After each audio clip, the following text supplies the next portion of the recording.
예, 우리 조지신학 강좌 오래간만이네요. 예, 오래간만에 하니까 좀 어색한 것 같아요. 예, 3주 만에 하려고 하니까. 네. 좀 뭐 최대한 쉽고 또 어렵지 않게 또 간단하게 하겠습니다. 오늘 이제 인간론 두 번째 시간인데요. 인간의 본질은 바로 하나님의 형상, 하나님의 형상을 닮아서 인간이 만들어졌지 않습니까?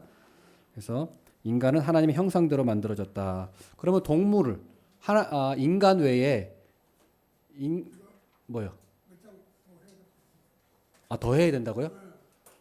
그 복사를 예, 예. 그래요?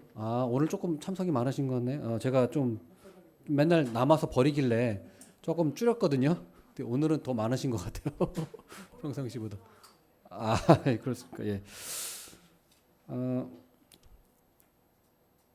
예, 인간은 하나님의 형상대로 만들어졌습니다. 우리 창세기 1장 16절에 보면은 자, 창세기 1장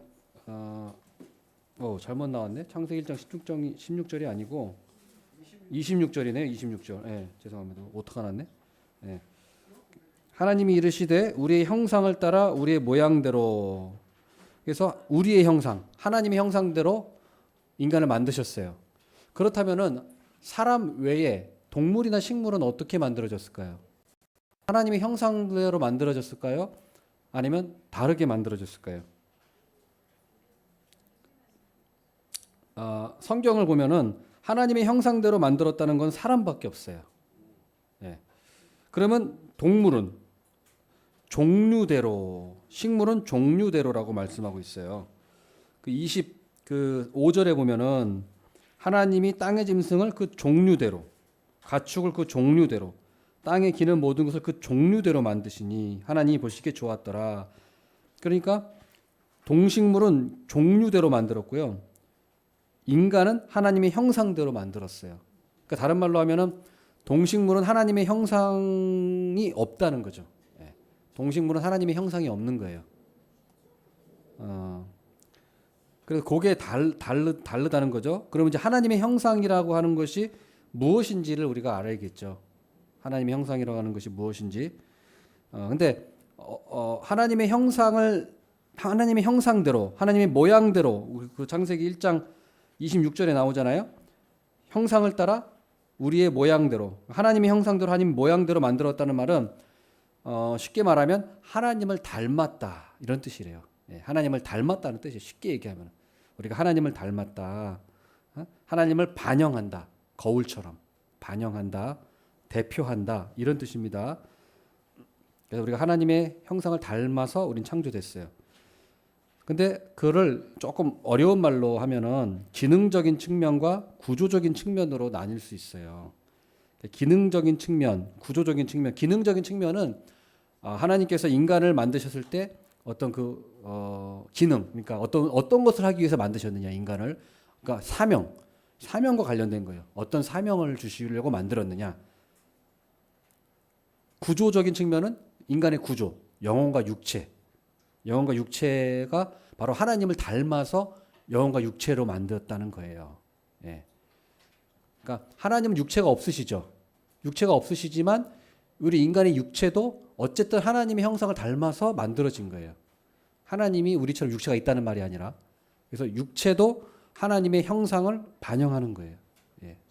그렇게 이해하시면 되고, 자, 그러면 기능적 측면, 구조적 측면 두 가지가 있는데, 기능적 측면 간단하게 세 가지로 나오고 있어요. 인간의 삼중직이라고도 하는데, 여러분 잘 아실 거예요. 구약에 기름 부음 받은 자는 딱 세 종류 직분자만 기름 부음을 받았어요. 어떤 분이죠? 왕, 선지자. 이미 다 알고 계시네요. 네, 이미 다 알고 계시네요. 그러면 아주 설명이 쉽습니다. 왕, 선지자, 제사장이 사실은 인간을 지으실 때 하나님께서 모든 인류에게 부여하신 사실은 기능이라는 거예요. 역할. 왕, 선지자, 제사장 다 역할을 우리가 갖고 있다는 거예요. 이 신분을. 그러면 왕적인 사역은 어디서 알 수 있느냐? 창세기 1장 26절 거기 나와 있죠. 한번 읽어보겠습니다. 그들로 바다의 물고기와 하늘의 새와 가축과 온 땅과 땅에 기는 모든 것을 다스리게 하자 하시고, 다스리라고 했어요.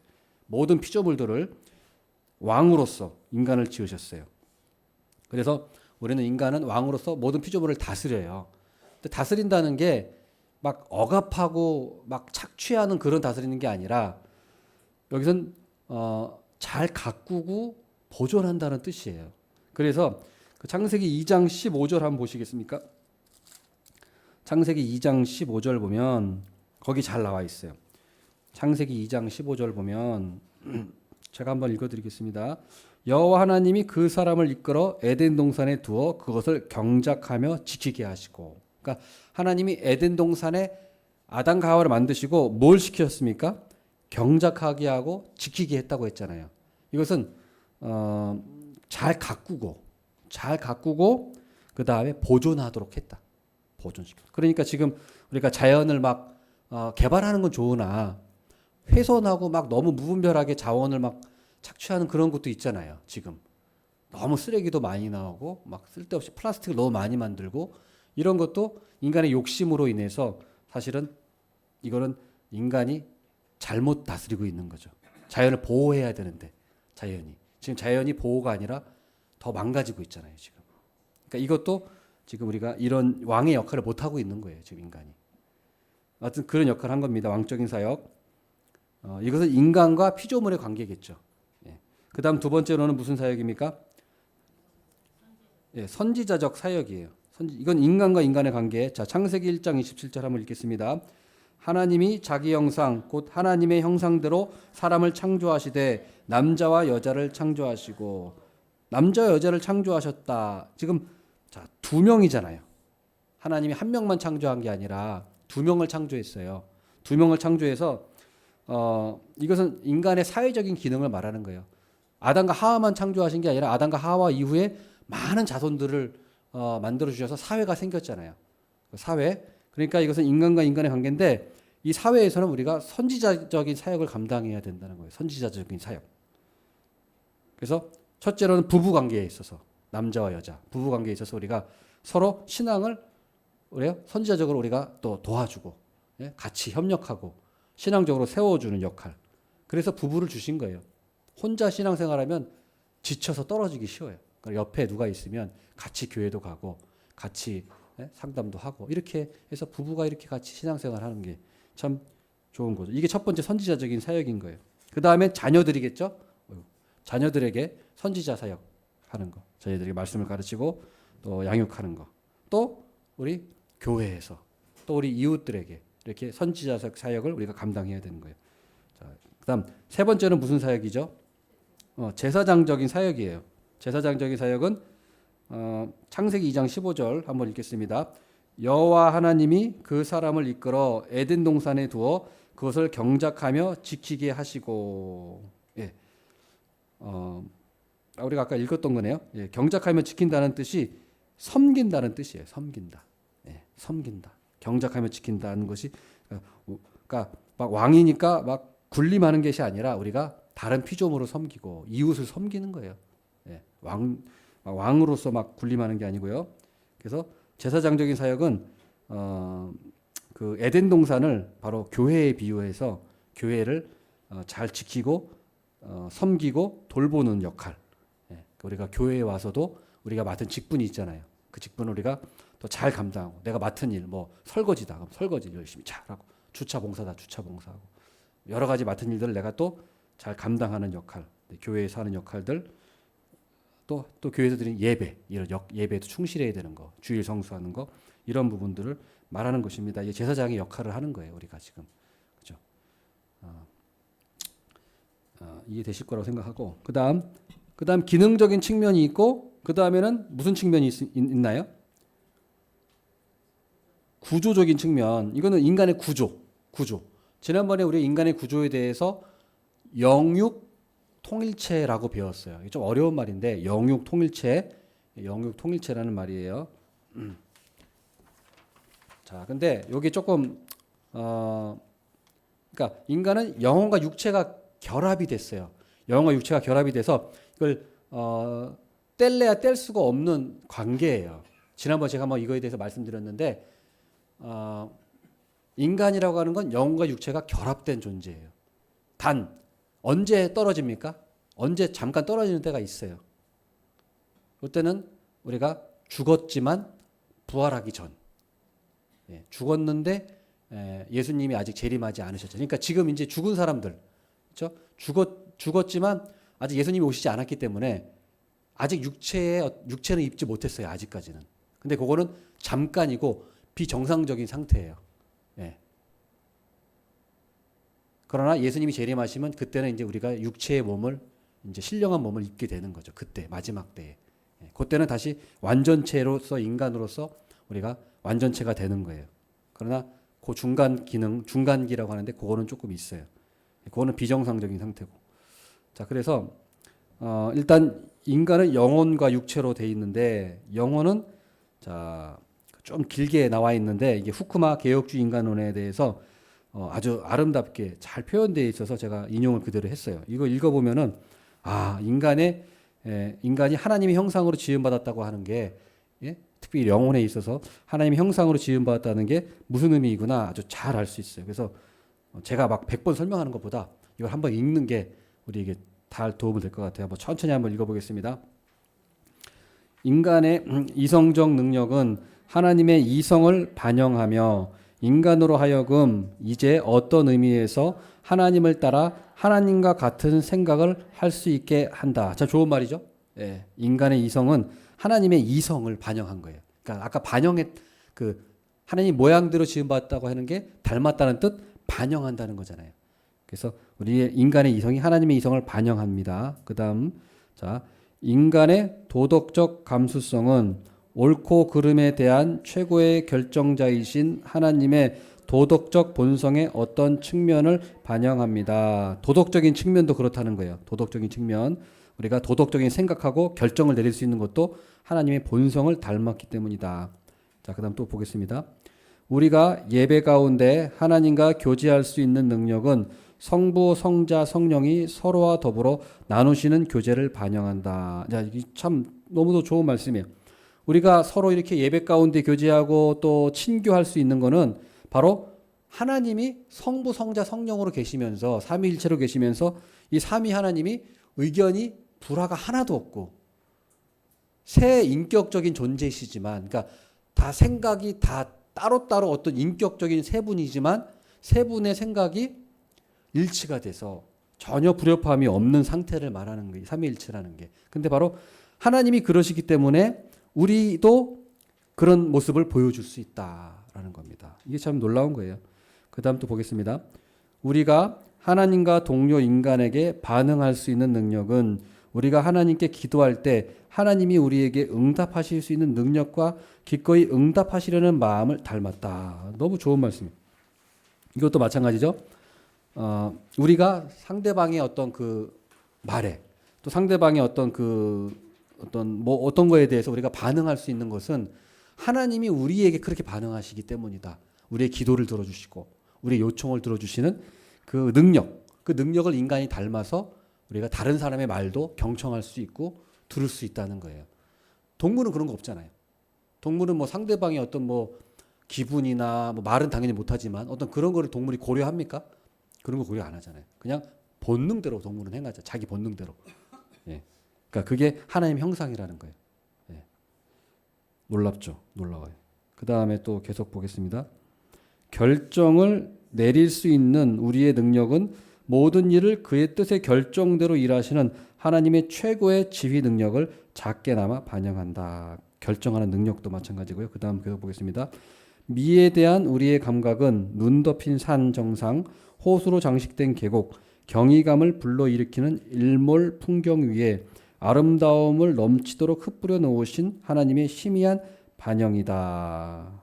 예, 우리가 아름다움을 느끼는 것도 바로 하나님께서 아름다움이라는 그런 미적인 감각을 하나님이 갖고 계시기 때문에 우리도 그걸 닮아서 이걸 보면 아름답구나. 예, 하나님이 모든 만물을 창조하시고 좋았더라, 선하더라 이런 말씀하시잖아요. 그러니까 그런 감각을 닮아서 우리도 그런 감각이 있다는 겁니다. 그 다음 우리의 말의 재능은 세상 속에서 그리고 말씀 속에서 우리에게 끊임없이 말씀하시는 하나님을 닮은 모습이다. 이것도 마찬가지. 우리가 말하는 것도 하나님이 우리에게 끊임없이 말씀하시는 하나님이라는 것을 우리가 닮아서 우리도 말을 할 수 있다는 거예요. 예. 동물도 말을 못 하잖아요. 식물 말 못합니다. 자, 노래하는 재능도 심지어 노래하는 재능도 노래하시며 기뻐하시는 하나님을 반영한다. 하나님이 직접 노래한다는 뜻이 아니라 그런 노래하시며 그것을 기뻐하시는 하나님의 속성을 우리가 닮아서 인간들도 노래하고 춤추고 이런 걸 좋아한다는 거예요. 예, 참으로 그렇게 보면은 이거 보면은 야, 참 우리 인간이 이렇게 하나님을 닮은 게 많구나. 이런 걸 보면은 동물은 없잖아요. 동물은. 예, 동물은 이런 게 없어요. 동물이 뭐 노래하는 게 있습니까? 노래하는. 동물은 노래하는 게 없잖아요. 예. 그러니까 참 보면 신기해요. 이게 다 하나님의 형상을 닮은 인간에게만 있는 거. 자, 그다음 육체.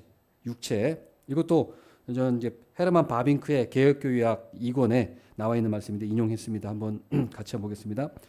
인간의 몸 또한 하나님의 형상에 속한다. 아까 말씀드린 것처럼 인간의 몸은 필요 없는 게 아니라 영혼만 선하고 몸은 악하다. 이건 기독교가 아니라 그랬어요. 이거는 조로아스터교, 이것은 마니교, 이것은 지금 이단들도 그런 걸 취하고 있는 이단들이 많아요.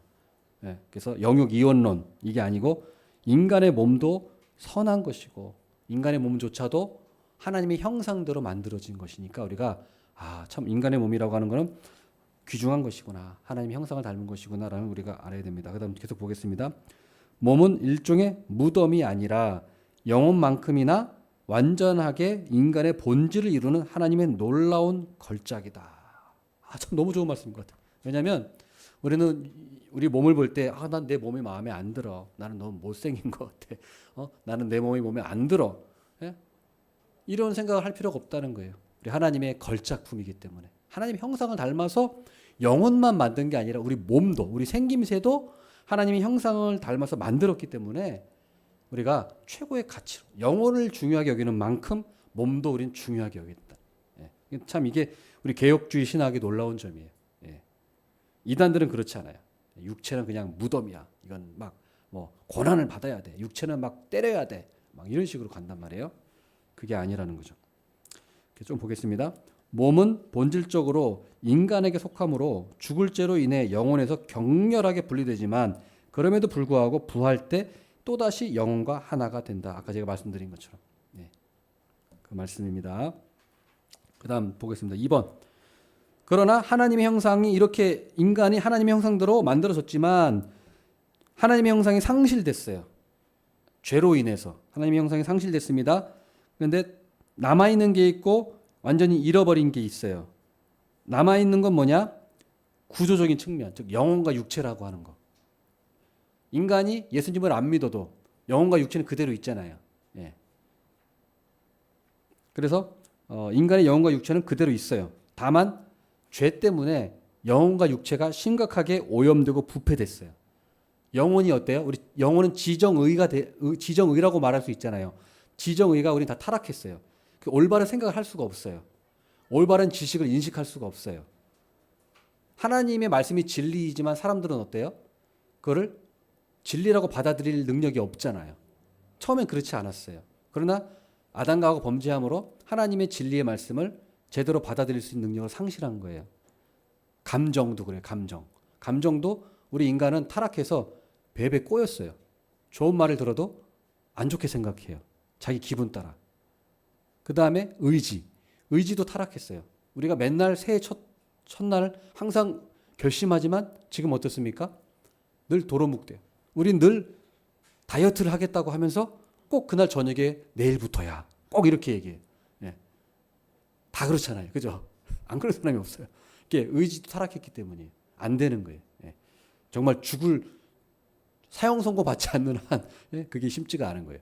그러니까 지정의가 타락했어요. 예. 그 다음에 완전히 잃어버린 게 있어요. 완전히 잃어버린 것은 기능적인 측면. 아까 인간의 기능적인 측면이 세 가지가 있다고 그랬어요. 뭐였죠? 왕, 선지자, 제사장. 이건 완전히 잃어버렸어요. 인간이 이 기능을. 왕의 역할을 못하고 선지자 역할을 못하고 제사장 역할을 완전히 잃어버린 거예요. 타락한 인간들. 그래서 죄 때문에 왕, 선지자, 제사장이 박탈됐어요. 에덴 동산에서 쫓겨났잖아요. 이거는 박탈된 거예요. 그래서 우리가 왕의 역할을 못해요. 우리가 지금 피조물, 자연을 잘 다스려야 돼요. 다스려야 되지만 지금 어때요? 자연을 오염시키고 있고 지금 오염시키고 있는 걸 중단할 수 있을까요, 인간이? 환경 오염 인간이 중단시킬 수 있을까요? 못해요. 인간의 욕심이기 때문에. 돈을 벌어야 되는데 플라스틱 더 많이 만들어야겠죠. 예. 또 자원을 계속해서 예? 뭐 지구가 멸망하든 말든 지금 내가 한 푼이라도 더 벌어야 된다는 생각이 있기 때문에 환경 오염 막을 수가 없는 거예요. 지금 이제 진짜 아마 100년 안에 지구가 어떻게 될지 모르잖아요. 예, 정말로 어떤 상황, 어떤 일이 일어날지 몰라요. 우리는 정말 자연 어떤 그 현상, 엄청난 현상들이 일어날 수 있어요. 그러니까 이게 왕의 기능을 잃어버려서 그래요. 예. 그다음 선지자 직분 잃어버렸잖아요. 그러니까 모든 사람들이 지금 진리에 대해서 바르게 인식하지 못하고 예? 다 자기 마음대로 막 예? 선지자는 하나님의 말씀을 잘 배우고 가르치고 그대로 사는 사람인데 그 역할 없잖아요. 지금 다 자기 마음대로 살잖아요. 그다음 제사장 역할. 죄 때문에 거룩함을 다 잃어버린 거예요. 거룩함. 예? 하나님께 거룩함을 잃어버렸다는 건 하나님께 바른 예배를 드리지 못해요. 그래서 대신 우상 숭배를 하죠. 바른 예배를 드리지 못하고 그냥 자기의 하나님을 섬기고 우상을 숭배하는 그런 모습들 이렇게 다 잃어버렸어요. 자, 그런데 자, 3번 보겠습니다. 3번. 하나님의 형상이 회복도 되는 거예요. 또 하나님의 형상이 어떻게 회복되느냐? 그리스도를 통해서 하나님의 형상이 회복되는 거예요. 그리스도를 통해서. 그래서 골로새서 1장 15절 말씀 보면 뭐라고 되어 있습니까? 그는 보이지 아니하는 하나님의 형상이요. 예수님이 우리도 하나님의 형상인데 예수님도 하나님의 형상이에요. 그래서 아담은 누구를 대표합니까? 모든 후손을 대표하고 그리스도는 그리스도를 믿는 모든 신자들을 대표하는 거예요. 예. 자, 그래서 우리 그리스도를 통해서 우리가 하나님의 형상을 회복하는데 로마서 5장 12절에서 21절은 집에서 한번 읽어보시고 고린도전서 15장 45절 말씀 한번 읽겠습니다. 같이 읽겠습니다. 기록된 바 첫사람 아담은 생명이 되었다함과 같이 마지막 아담은 살려주는 영이 되었나니. 자, 마지막 아담이 누구실까요? 예수님이죠. 첫 아담은 아담. 네, 아담. 마지막 아담은 예수님. 예수님이 어떤 존재가 됐어요? 살려주는 영이 되었나니. 성령. 우리를 살려주시는 영. 그러니까 하나님의 형상을 회복하는 영이 되는 거예요. 성령은 바로 성령이 우리 안에 오시면 임하시면 하나님의 형상을 회복시켜 주시는 거예요. 성령님께서 우리에게. 자, 그래서 고린도전서 15장 47절도 한 번 더 읽겠습니다. 첫 사람은 땅에서 났으니 흙에 속한 자이거니와 둘째 사람은 하늘에서 나셨느니라. 아멘. 둘째 사람은 또 누굴까요? 예수님. 예수님은 하늘에서 나신 분이다. 예. 그래서 그다음 결론입니다. 이제 결론.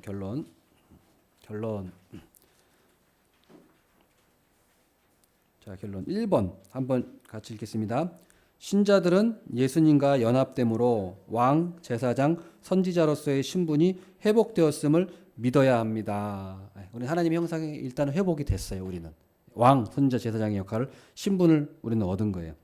베드로전서 2장 9절도 한번 읽겠습니다. 그러나 너희는 택하신 족속이요 왕 같은 제사장들이요 거룩한 나라요 그의 소유가 된 백성이니 이는 너희를 어두운 데서 불러내어 그의 기이한 빛에 들어가게 하신 이의 아름다운 덕을 선포하게 하려 하심이라. 그럼 왕 동그라미 붙여보세요. 왕이죠. 왕. 그래서 우리가 왕이라고 합니다. 그다음 또 뭐라고 하죠? 제사장이라고 하죠. 제사장. 그다음 거룩한 나라. 그다음 그의 소유가 된 백성. 그다음에 마지막에 선포. 아름다운 덕을 선포하게 하려 하시면 선포라는 건 뭘까요? 선지자. 그죠? 선지자. 그러니까 여기 보면 우리가 왕, 제사장, 선지자 이게 회복이 된 거예요. 회복이 된 겁니다. 자, 그럼 두 번째 가로 2번. 예수님을 어떻게 됩니까? 지속적으로 닮아가야 돼요. 이제 우리는 예수님을 지속적으로 닮아가야 돼요. 거기 그대로 나와 있죠. 한번 읽어보겠습니다. 하나님의 형상을 회복하는 것, 즉 하나님을 닮아가는 것이 하나님이 우리를 구원하신 목적이기 때문입니다. 전 이게 너무 중요하다고 봐요. 자, 하나님이 우리를 구원하신 목적이 뭐예요? 하나님의 형상을 닮아가라고. 하나님의 형상을 회복하라고 우리를 구원하신 거예요. 구원하신 목적이. 그러니까 너는 구원받았으니까 땡이야. 이제 할 일이 없어. 끝이야가 아니고 구원받았으니까 이제 하나님의 형상을 닮아가야 돼. 우리는. 예. 그러라고 우리 구원하신 거예요. 놀라운 거 아니겠습니까? 그래서 그 말씀이 로마서 8장 29절에 나와 있어요. 로마서 8장 29절 한번 읽겠습니다. 하나님이 미리 아신 자들을 또한 그 아들의 형상을 본받게 하기 위하여 미리 정하셨으니. 참 놀라운 말씀이 있어요. 하나님이 미리 아신 자들, 우리죠. 근데 우리를 미리 정하셨어요. 예정이죠, 예정. 하나님이 우리를 예정하셨는데 그 예정의 목적이 뭐라고 나와 있습니까? 그 아들의 형상을 본받게 하기 위한 것이다. 그러니까 예수님을 닮으라고 우리를 예정하셨다는 거예요. 그러니까 우리는 천국 가는 게 단순한 우리의 목적은 아니에요. 그게 최종 목적이긴 하지만 그것만 있는 건 아니에요. 우리는 단지 여기 이 세상에는 아무 상관없고 난 천국만 가면 돼. 이건 잘못된 생각이에요. 그건 구원의 목적에서 반쪽짜리.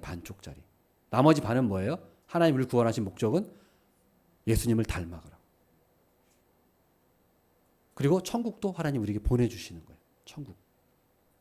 그러니까 천국은 우리가 이제 죽어서 가는 곳이니까 물론 여기서 누리긴 하지만 여기서 우리가 힘써야 될 거는 뭡니까?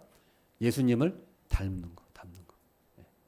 만약 그렇지 않다면 우리는 하나님의 구원 목적에 반하게 살고 있는 거예요. 지금 하나님의 뜻을 거스르며 살고 있는 거예요.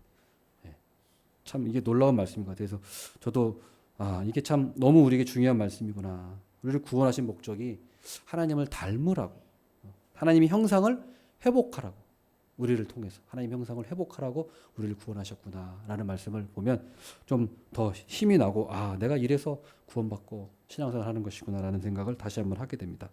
자, 갈라디아서 4장 19절 한번 읽겠습니다. 나의 자녀들아 너희 속에 그리스도의 형상을 이루기까지 다시 너희를 위하여 해산하는 수고를 하노니.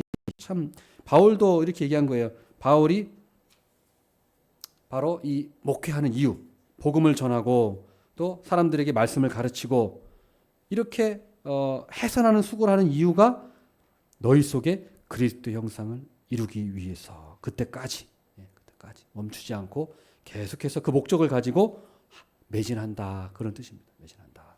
그래서 그걸 기억했으면 좋겠습니다. 다음 에베소서 4장 14절 15절 말씀, 또 에베소서 4장 22절 24절 말씀도 있습니다. 여기 보면은 에베소 4장 14절 15절 마지막에 보면은 범사에 그에게까지 자랄지라 이렇게 얘기하고 있어요. 그죠? 범사에 그에게까지 자랄지라 그는 머리니 곧 그리스도라. 그래서 우리가 이거 똑같은 말이죠. 우리가 예수님에게까지, 예수님의 그 모습까지 우리가 자라가라. 예수님의 모습, 그 목표를 가지고. 그러니까 이 목표가 있은 거는 우리 목표가 이게 끝나는 게 있을까요? 죽을 때까지? 없죠. 그죠? 우리 죽을 때까지, 우리 죽는 전날까지 예수님을 닮아가려고 노력을 해야 돼요. 닮아가려고. 네.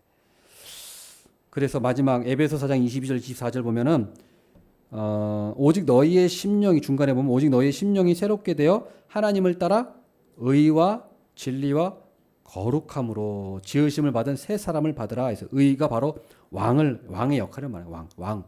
의롭게 다스리는 왕을 말하는 거죠. 의가 왕. 진리를 전파하는 선지자 역할. 거룩함. 제사장은 제사 드리러 가기 전에 온몸을 깨끗하게 씻고 거룩함으로 제사를 집전하러 갔잖아요. 거룩함을 바로 제사장의 역할을 말하는 거예요. 이 세 가지 직분. 왕, 선지자, 제사장의 역할을 우리가 회복해야 돼. 그다음 마지막으로 괄호 세 번째 한번 읽겠습니다. 불신자들을 대할 때 하나님의 형상으로 존중해야 합니다. 이것도 참 중요한 것 같아요. 이거 우리가 불신자들 생각할 때 저거 지옥 갈 인간들 저거 언제 저거 지옥 안 가나 이게 이렇게 우리가 그런 사람들을 보면 안 되고 뭐라고 봐야 돼요? 하나님의 형상으로. 하나님의 형상으로 존중해야 돼. 그 사람이 불신자일지라도 저거 언제 지옥 갈 텐데 이렇게 하면 안 되고 하나님의 형상으로 우리가 돼야 돼. 그러니까 왜 우리가 성경에 보면은 살인하지 말라고 하잖아요. 살인하지 말라고 하는 이유가 인간이 하나님의 형상을 닮은 존재이기 때문에 하나님의 형상을 닮은 존재 그 자체가 존귀하기 때문에 살인하지 말라는 거예요. 예. 그래서 살인하지 말라는 거예요. 예. 그 피를 보지 마라. 그래서 우리가 불신자들 대할 때도 항상 하나님의 형상이 존중하는 태도가 필요합니다. 그래서 우리가 국적이나 또 뭐 정치나 사회적인 신분 이거에 차별하는 게 아니라 인간이라면 다 존중. 하나님의 형상을 닮았군요. 우리가 이제 이런 거 배웠으니까 딱 그 생각을 하시면서 하나님의 형상입니다라고 우리가 존중하는 그런 태도를 가졌으면 좋겠습니다. 네, 기도하겠습니다.